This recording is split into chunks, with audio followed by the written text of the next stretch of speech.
tell us a little bit more about that. And you have Arthur, who's 4, and Blythe, who's 6. And I'm going to just speed through this bit. You studied in Birmingham, and that's where you met each other there. And then you moved here about 10 years ago, something like that.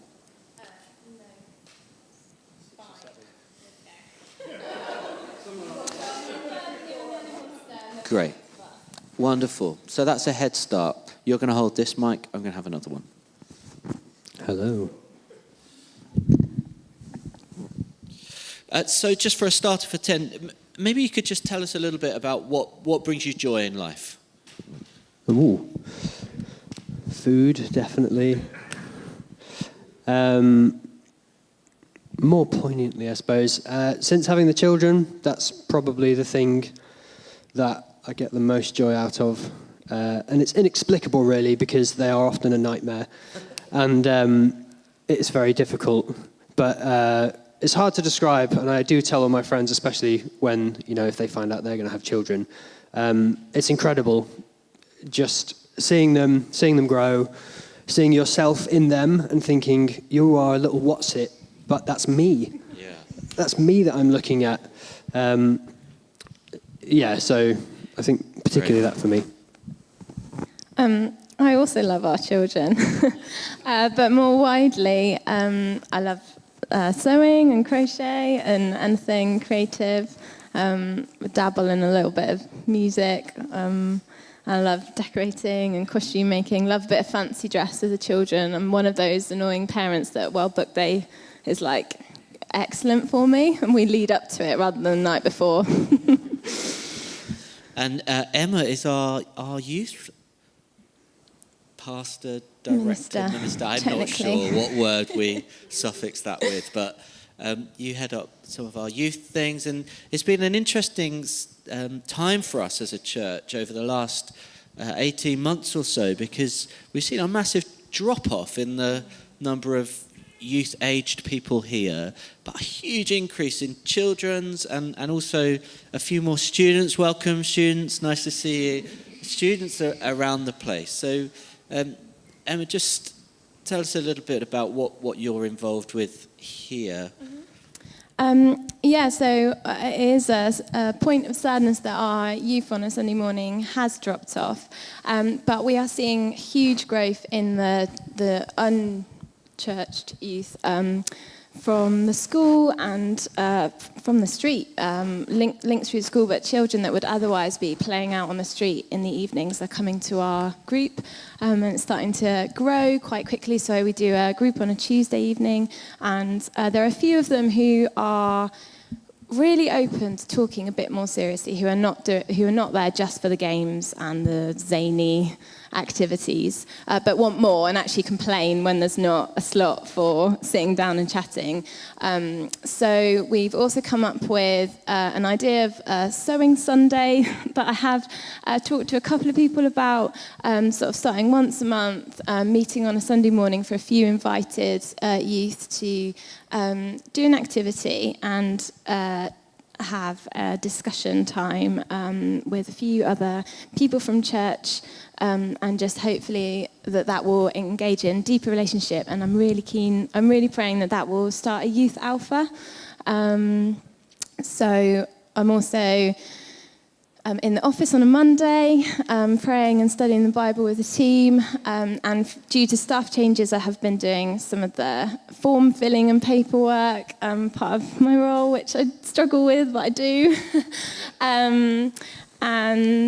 What else? I've been helping more out with the planning of children's work and getting involved and just trying to be really aware of changes in the church and using my time wisely and making the most of this role.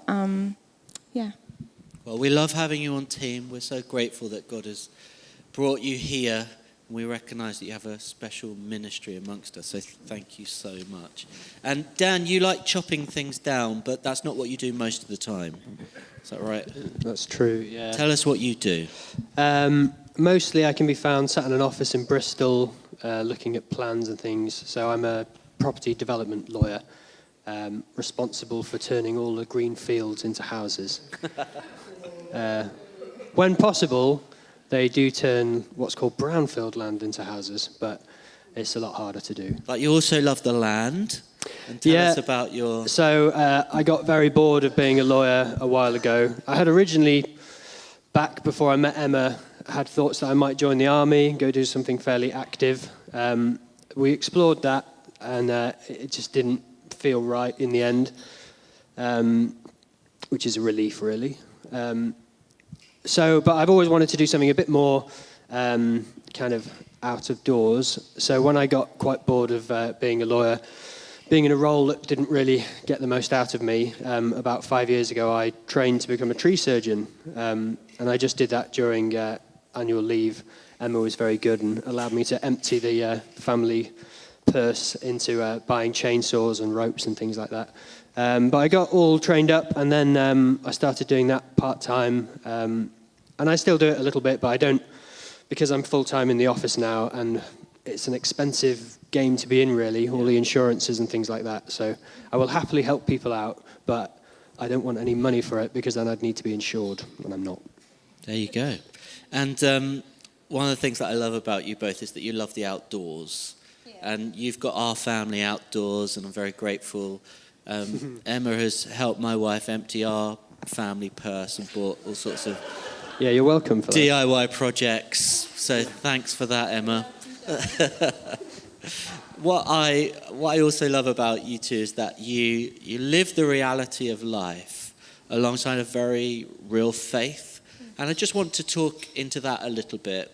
Could you maybe unpack a little bit about your approach to kind of faith and family, and how those two kind of go hand in hand for you, whether that changes how you parent at all, or how do you encourage faith in a family context?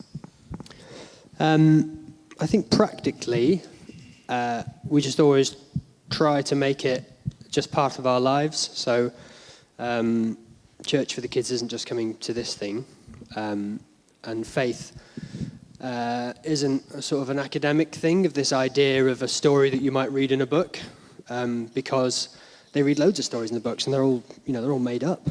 So if it just becomes something like that, then they're not. Why should they believe it? So we really encourage them to pray. And it's not hard. Like, we just do it every night before bed, mainly. And when we lose things, which is frequent, like marbles. But I've been really encouraging the kids, especially Blythe, who's a bit older, just not to. So when Jesus taught to pray, he said, don't just babble it out. Don't just repeat things by rote or that kind of thing. Think about what you're actually praying. And so I've been encouraging Blythe. She starts every prayer with "Dear Lord Jesus," which is fine, but it's become a thing. She just goes, "Dear Lord Jesus," and sometimes I say that back to her in the voice she's saying it, and she giggles because it sounds ridiculous. But I say, you're talking to someone. You're beginning a conversation, and you wouldn't say that to me, "Dear Daddy," and then begin speaking. Yeah, so it's just trying to encourage her that, it's hard for children because she's not going to get the conversation back in the way I speak back to her. But to encourage her in the expectation that you are actually talking to your best friend who is living with you and listening to you.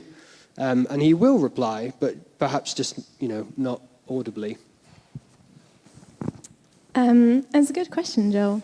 I think for me, that idea started when I was pregnant and when I was expecting Blythe, and I would pray over my unborn child, and I do believe that children and babies in the womb feel the Holy Spirit, and they're knitted together. It says in the Bible they're knitted together, and so I was like, this child is probably having more Holy Spirit experiences than maybe I am.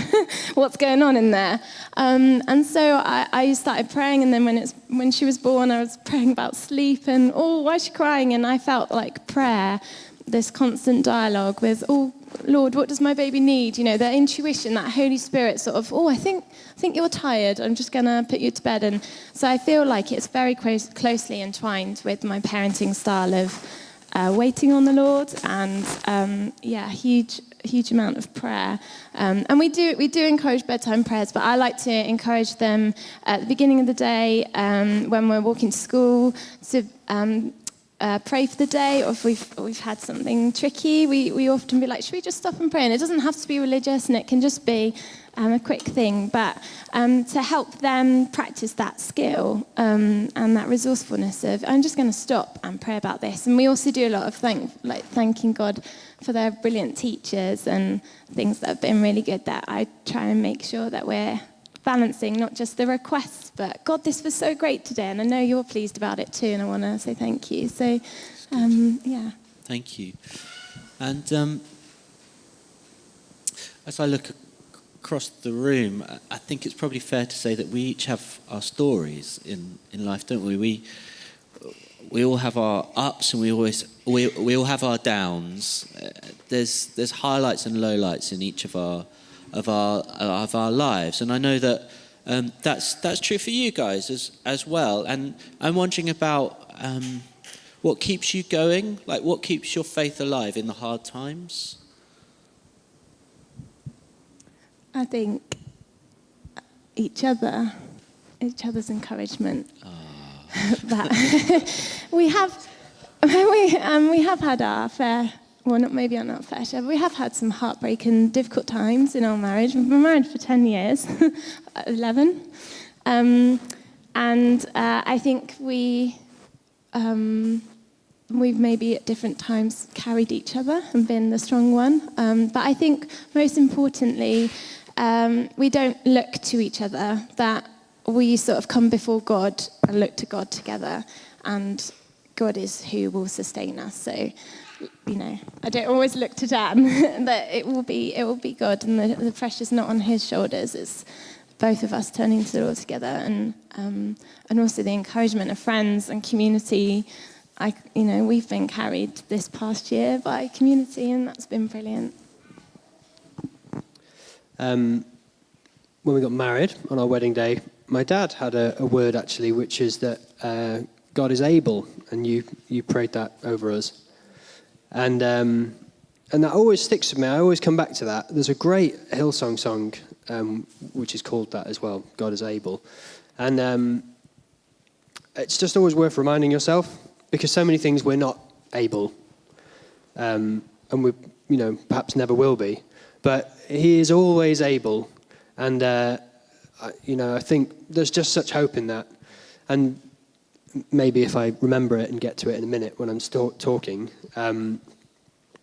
things just seem to go round and round, and it can often feel like there's just no hope. And what I love about the Christian faith is that Jesus is our hope. Our hope isn't an idea, it's a person. That's why I encourage Blythe to speak to this person. And because he's a person and we've seen him, no one can dispute Jesus walked the earth and did all the things he said.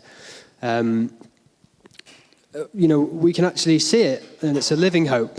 And part of what I'll talk about in a minute in this parable, which is mad, is, that hope is eternal, and we're right in the middle of it. It's just always renewing itself.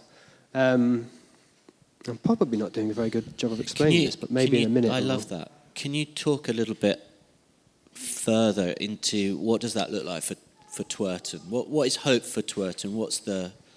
What do you see? If you look into the sort of future, what do you see with the God eyes? Well, what it should look like, the kingdom. Just all these things Jesus said, it sounds like they're completely unachievable, but he just said, go out, heal the sick, lay hands on people, see people released from all kinds of things that are holding them back and binding them, and there's tons of that here. The whole place just feels like it's just, I think a lot, bound in a way. I don't want to make it sound weird, but everything... A place like Twerton has difficulty just getting off its feet and getting a ball rolling. And I think God is able, like his ball is just completely unstoppable. And so I really think what it will look like is this place becoming vibrant. and all of us becoming more fired up in our faith. I'm just going into buzzwords again now. But practically, I really do think we're going to see people miraculously healed. It feels very bold to say that, but I've prayed for people before and nothing's happened. And I've prayed for people and they've been instantaneously healed.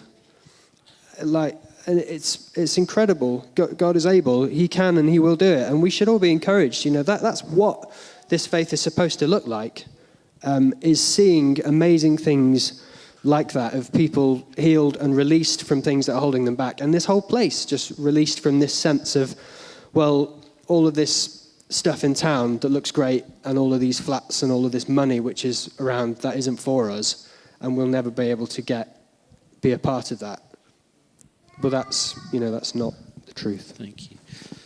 Emma, we've spoken about the fine line between a sort of gentrification of an area and the transformation of an area. With that same sort of question in mind, as you look at Twerton and you see the high street and you see potential, and you have a golden thread of faith running through that, just what's in your mind? Yeah, I mean, we have talked about this, and I would love to see Twerton thriving in the way that the high street coming alive, but not because people have moved in and set up a business, but because a family's been released to set up a business themselves and they're living and make a difference where they live and build their own community, and have the freedom and the excitement to do that. I feel that so much of life is taken away with just surviving in Twerton, that there's no enjoyment or excitement, and I would love to see that. And I feel that with the young people, that it's kind of, if you're going up, you're going out. You won't be going up here, or if you stay here, you'll sign on and get a flat, and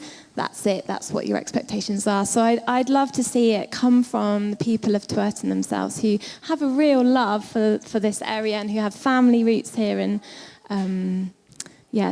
and in particular, I just have a vision of the high street being full and bustling. And I know we've got the charity shop and McCall's and the time bank, which are really great things, but I know we can have more. So I pray into that. Thank you so much. I think it would be good to pray together for this transformation. And let me begin, and then maybe if you want to offer a prayer as well. And Father, as we've heard about this link between the reality of life and the real faith that we live and that we hold out and that we offer to people, we can't help but start dreaming about what could happen. This is a kingdom vision that we see, Lord, and we want to see that coming about, becoming a reality, that renewal and revival would occur, that lives would be transformed. And maybe some people today are thinking about loved ones that they know, that they think, if they have so much potential, if only they could understand, if only they could be released into that potential. We want to pray for those people today. We want to pray for a kingdom releasing of their potential, that people of righteousness would be grown like the oaks of righteousness in the Bible, that in Twerton men and women of faith would rise up.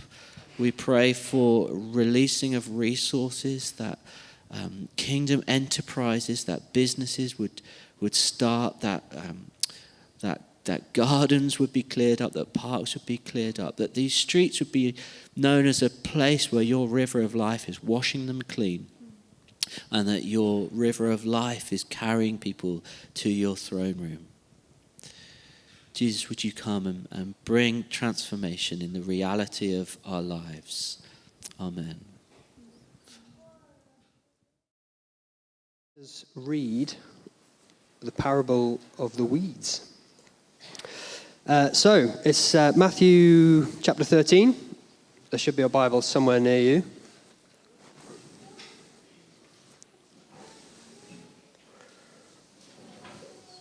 Verse 24.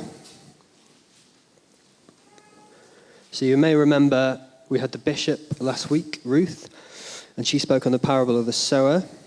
So this comes right after it. We're sticking on an agricultural theme.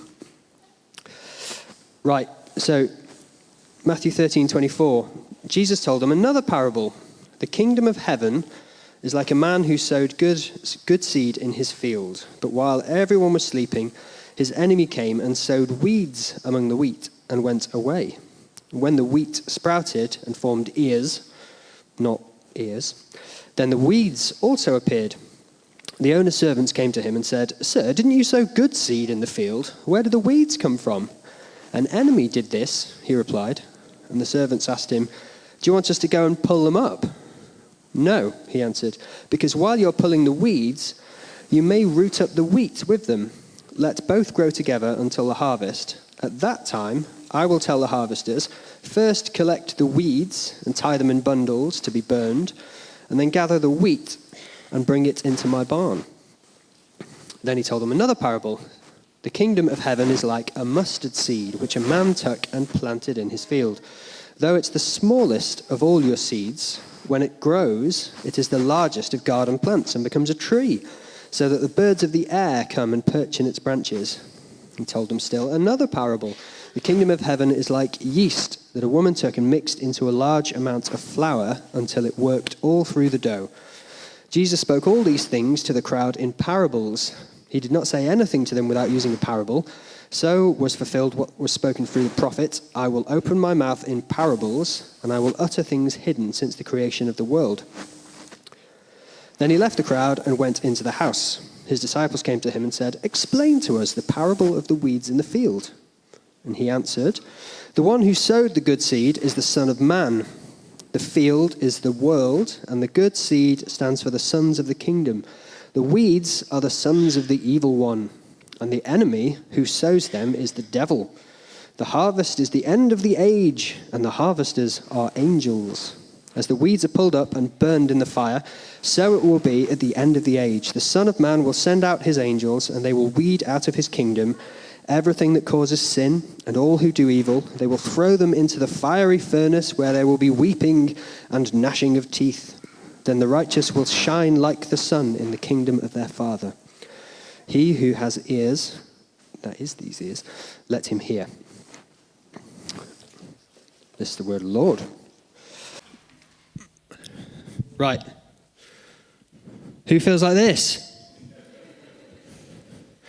This is confusing.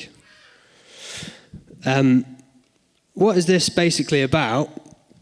Well, it's heaven and hell, it sounds like. So, welcome to church. Hell. We're going to talk about hell and heaven. Hell and heaven. I'm going to get my watch out because I'm just going to go forever. Hang on. I don't think these words kind of necessarily mean what we all think they mean and what our culture thinks they mean. So it would be good to answer 3 questions. So if we can answer these 3 questions, I'll be really chuffed at the end of this. What is heaven? What is hell? And should I be worried about this? Look, this is heaven. It looks nice, doesn't it? So you go up a staircase into the clouds, and then some gates open, and there's some green fields behind it. So I'm not really convinced that that is what heaven is like. But that's the closest that our culture seems to make it. It's a place that you go if you've been good and you have good ideas about Jesus when you die. Look, this is hell. A place where a gorilla eats you. And I particularly like this bit, which is a sort of winged monkey with horns feeding porridge to a man with a snake wrapped around his neck. So that's what, roughly, our culture thinks hell is. So, is that right? I would like to kind of address that. So this passage is pretty crazy. So I think it's really important to understand the context of what has led up to Jesus teaching this parable. So as the parable of the sower was just before it, but before that, you have all the books of the Old Testament, and then you have, the previous bit of Matthew. So I don't want to spend ages doing this, but I just want to quickly, how did we get to the point where Jesus is talking about heaven and hell and pulling people up and throwing them into a fire?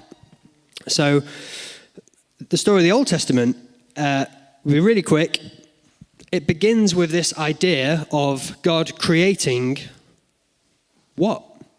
Heaven and earth. Not heaven and hell. God creates heaven and earth. So I think that's really interesting. It's not to say hell doesn't exist. We'll get to that. But what is created is this God space where God is, and he creates the earth, and the two things are together and they're one. The whole thing is his kingdom where he reigns, and everything is fantastic, and we walk together with him. And there's no sin, and everyone gets on fantastically.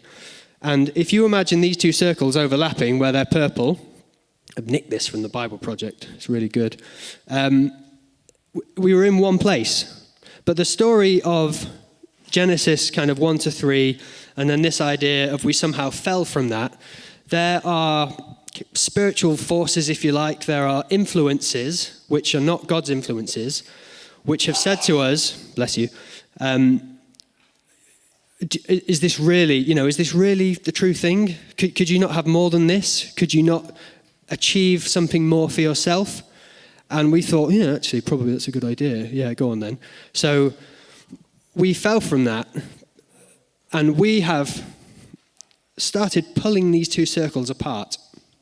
Now, I think that is what is going on in this parable, is this idea that there are now two kingdoms. There's one that we have allowed ourselves to be fooled and deceived by, and we've started to move our space, the earth space, away from God's space, which in this picture is called the heaven space. So you can see the purple bit in the middle is where the two are together, and then the red bit, we're kind of moving our bit away from God's bit. So the whole of the Old Testament is just full of stories, and they begin kind of really incredibly and vividly with idea of everyone being completely evil and there being a massive flood to wash it all away, and then God covenanting with us never to do that again. And then you have this idea of this Tower of Babel, that we try to get back up to this elevated position again ourselves, and God goes, no, that's not the way to do this, and disperses it. And then all through the Old Testament, it's just, I would love to go through every stage of this because it's all really interesting, but there just isn't time. It's just this idea constantly of God choosing this people as kind of a representative of all of humanity. So that people, they're called the Jews, but God describes them as a kingdom of priests, which kind of means they're a channel, because a priest is sort of a channel between us and God. This God was using this people group as a channel between us and him, but the story of it is just one of, they just constantly mess up, and God sends someone or does something or promises something to them that they will bring them back into his space. So he has all these covenants with different people, with Noah, with Abraham, from Mount Sinai, with Moses, with this priest called Phineas, with David. And it's all these covenants that constantly saying, even though you are constantly messing up, I want to bring you back into my space. I promise with you that I will. But a lot of these are conditional things. They require us to do things on our side, but the Israelites, as representatives of all humanity, never did. So they entered into this amazing thing called the Promised Land, and they just became like everyone else that was there, and adopted all of their ways of thinking, which were just stupid. So in that instance, God sends these leaders called judges to remind them, and to kind of rescue them. And every single time, they just go back into this old way of thinking about it. So it just never worked. And then they eventually said, we're not happy with you being our king, God. We want our own king. That we'll be happy then. Well, give us a king. But that doesn't work either. And God sends this promise through David that I will give you a king that will be someone like after my own heart. And it's all looking really good. And David, Jesus is from David's line, and it's a really great part of the Bible. And David's son is Solomon, who's like the most wise person ever. And we have all these amazing books, Psalms and Song of Solomon and Proverbs. And it's all looking really good. But what happens? Their children just do exactly the same thing. It never goes anywhere.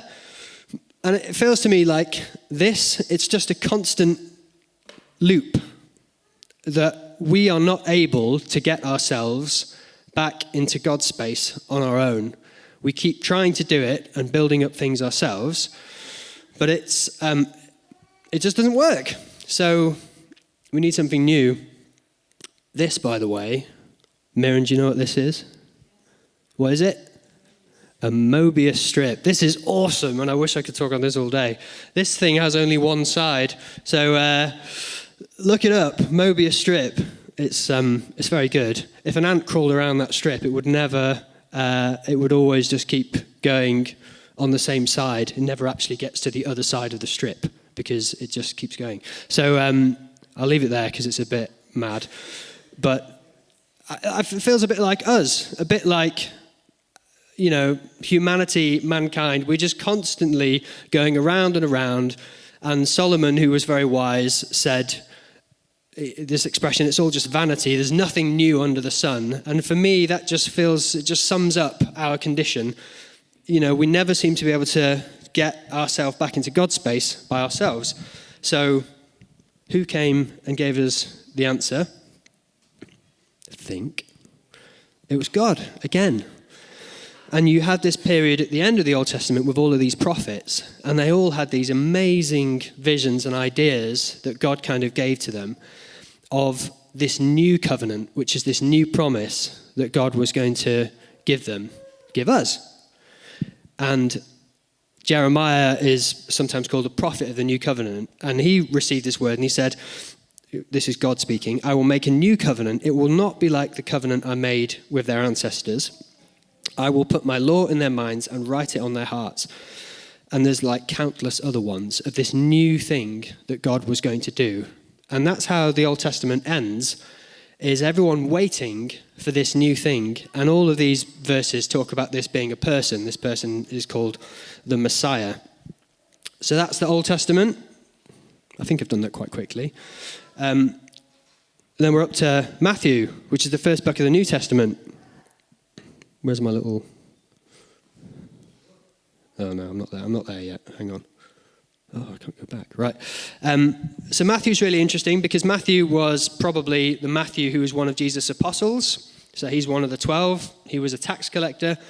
He was a Jew. So he was one of this chosen people through whom God had said, we'll speak to the world, and who was waiting for this Messiah figure. And you can tell Matthew is writing his gospel to Jews because he keeps saying, as we'll see in a minute, the kingdom of heaven, which is really interesting because you don't hear that word very much, heaven, in the Old Testament. You hear God, but, Jews didn't like saying the name of God, so he said the kingdom of heaven. It's just a reminder of the context that he's writing to this people group, Jews, who are expecting this Messiah. And Matthew's a really cool book because, as we've kind of been going through it for a few weeks now, it acts like a bridge between all of these Old Testament promises and the New Testament, which is the New Covenant. And again, I wish we could just go through it for ages because it's really interesting. But the beginning parts of Matthew have loads of parallels with things in the Old Testament about all the journey that Israel went through. Jesus' own life mirrors loads of them. So it's just really clever. And I'm going to flick through that because you can't read it very well. But I've dropped the whole of Matthew into this thing called a word cloud generator. So there's like the entire book. And if you get rid of words that are really obvious, that always like come in writing, like will and come and said, and Jesus, which is pretty obvious, kingdom and heaven are the two main things that Jesus, because he's like the center of it, is talking about. This is the new thing. This is the new covenant. So Matthew is saying this new thing that is going to enable us to get out of this constant loop is here, and Jesus is bringing it. And it's this kingdom of heaven. Do you know that Jesus fulfilled 356 Old Testament prophecies?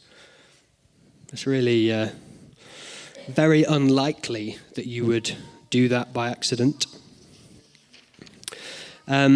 So we've had kind of some speaking before about these different blocks of Matthew that are called discourses, which basically just a way of saying Jesus started speaking, and when he'd finished speaking, that's the end of the discourse.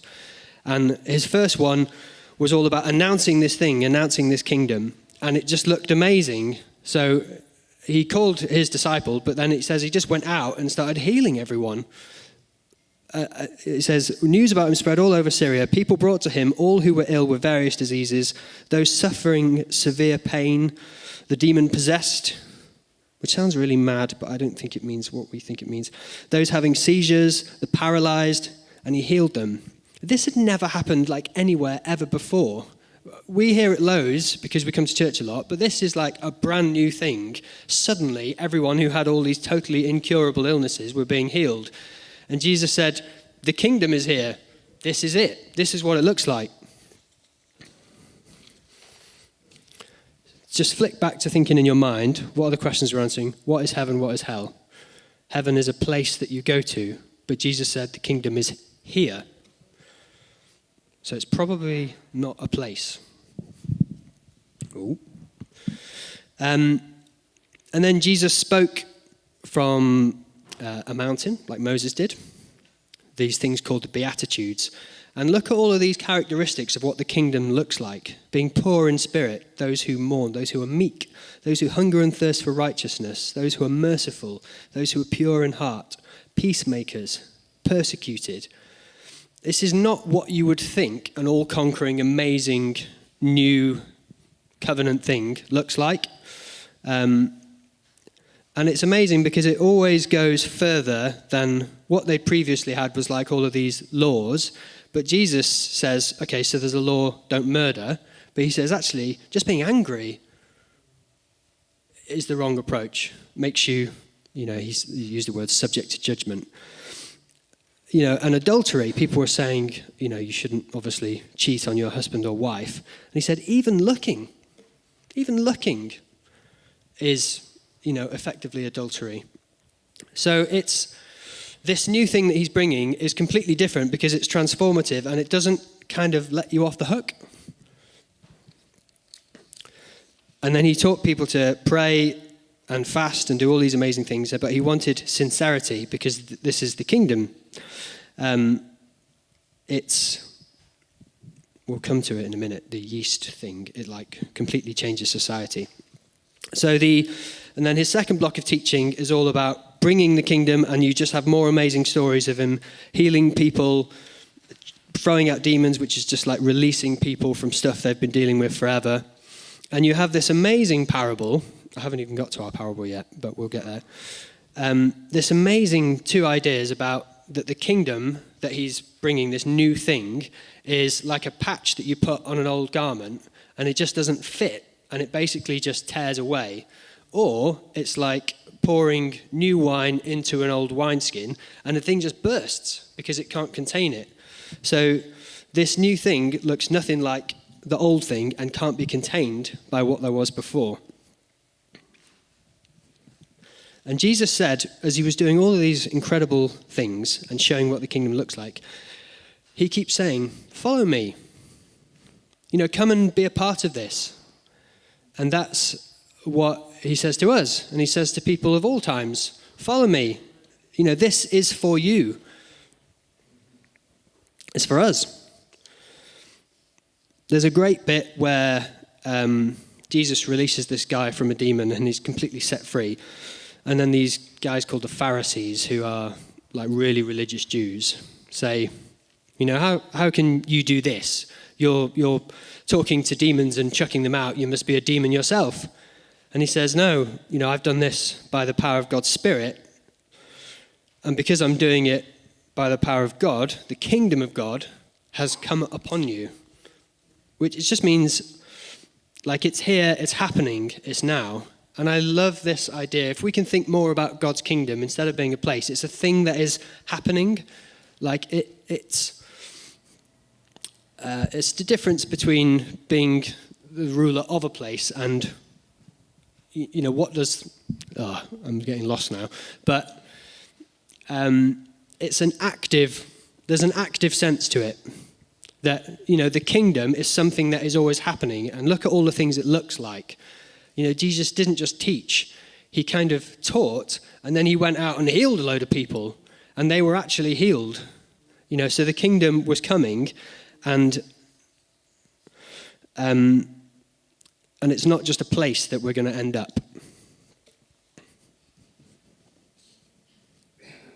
Is everyone still awake? Excellent. So, reminding these circles, where Jesus is operating, what Jesus is talking about, what Jesus was doing, and everyone was seeing with all these people getting healed and stuff, was this bit in the middle.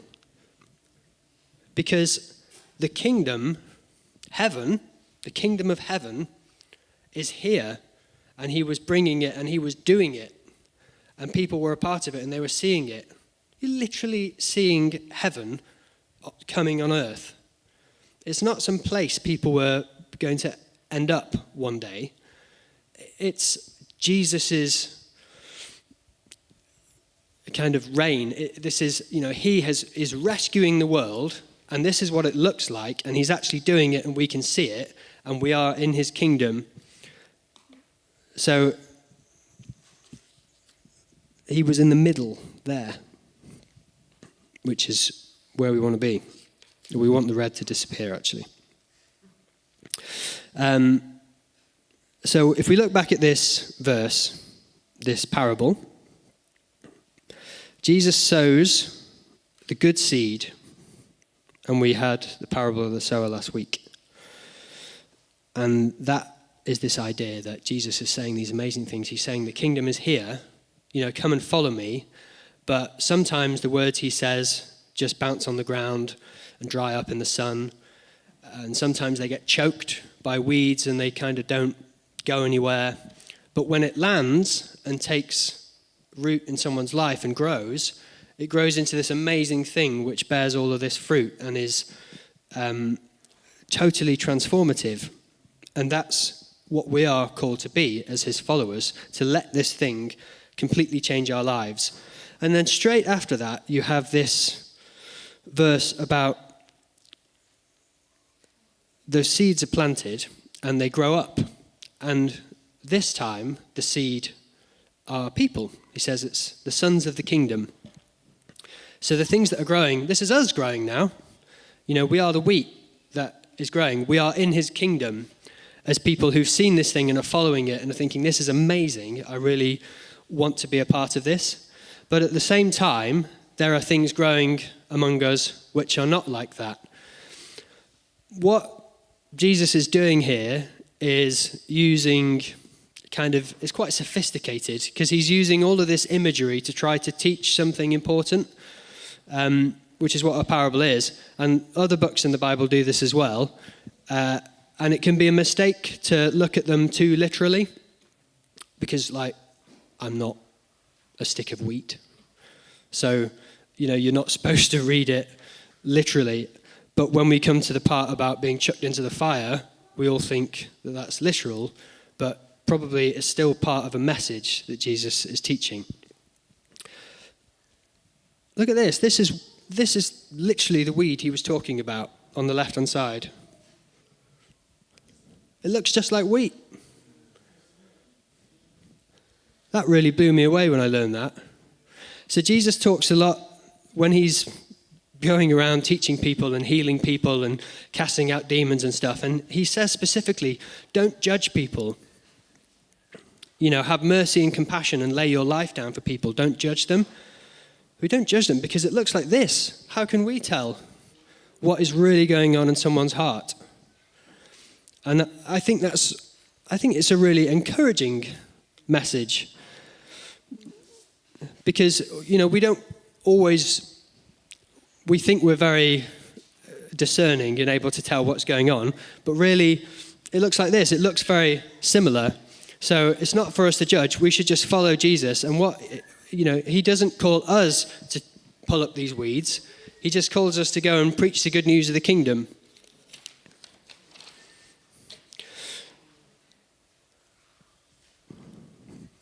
I like the circles. Right, nearly there now. And then what I really like is, in the middle of this parable, he brings in these two other parables about mustard seed and yeast. The seed starts as something really tiny, and it looks just rubbish. It doesn't look like it has any value. There could be millions of them. But it grows into this massive thing. And there's, Jesus fulfilled all these prophecies in the Old Testament. One of them was, in this book called Daniel, this idea of this tiny little rock, which smashes into the bottom of this huge statue, which looks incredibly strong and powerful. But the statue just crumbles and falls to bit, and the tiny little rock turns into this massive mountain, which fills the whole world. And Jesus knew what he was doing. It's a really similar imagery. And remember that Matthew is writing to Jews who know a lot about this stuff. So, Jesus is that rock. That's his kingdom. It started really small. It started in a stable in the dirt. But it turned into this thing which is changing society. And it is. There's 94% of all languages in the world have now had the Bible written into them. This thing is spreading massively. It's very exciting. And the yeast one is really cool because it completely transforms what it's a part of, which is really encouraging for us here because, we're just little pockets of people living in Twerton, but we are the yeast. We totally transform it. Imagine trying to get the yeast back out of the bread after it's been turned into a loaf. It's just not possible. And he uses that imagery. Once this has become a part of something, it becomes amazing and massive. There's lots more that I wanted to do, but that's fine.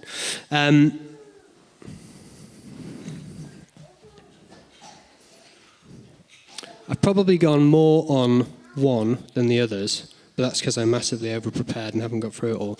But I want to have a go at answering these questions. Heaven is not some place at the top of an escalator in the sky. The idea behind it in the Bible is Jesus reigning and becoming and bringing this thing which completely changes society. And he says it's here. And when he ascended into heaven, he said, I'm coming again, and there's loads of further bits in Matthew where he talks about this. I'm coming again and bringing this kingdom, and his kingdom will come on earth, and those two circles that you saw will be back in one place, and that's what he's doing, and that is what a transformed society will look like. And there will come a point where it has happened and it has been done, and it's really exciting because what that looks like, I don't want to go on for ages, so I won't read it, but there's an amazing bit in Revelation, which is a book full of imagery where it talks about this incredible city coming down out of the sky, and it's just like all the colours of the rainbow, and it has this amazing throne in it, and that is what society is going to look like, and we are called to follow him and be a part of that. But the point of this is, if we don't follow that and we don't take it to heart and let it grow in us, and we just want to go our own way, which is what that Genesis story was about at the beginning, trying to go our own way, there comes a point when that decision is going to come home to roost, and we're not going to be a part of this amazing kingdom. And this idea of hell, there's loads of words in the Bible that mean different things, but hell really means not being in the kingdom. And the kingdom's amazing. We want to be in it. But if we're not in it, all of these images of, fire and darkness and places of regret, I think it's just ways of saying, it's just, we're not supposed to be there. It's not for us. And it does look awful, frankly.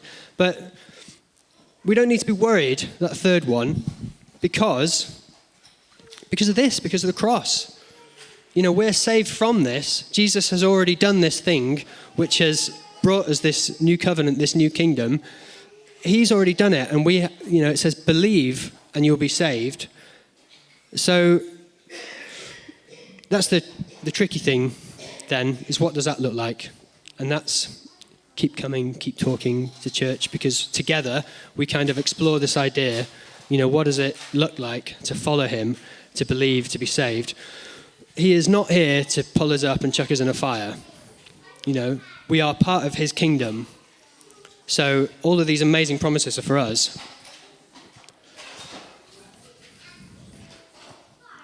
So we shouldn't be worried. If we could talk about this all day, that would be better. But let's stop there. Dan, thank you so much. I think we should get a round of applause for that thorough exposition. Thank you so much. And let's all stand together.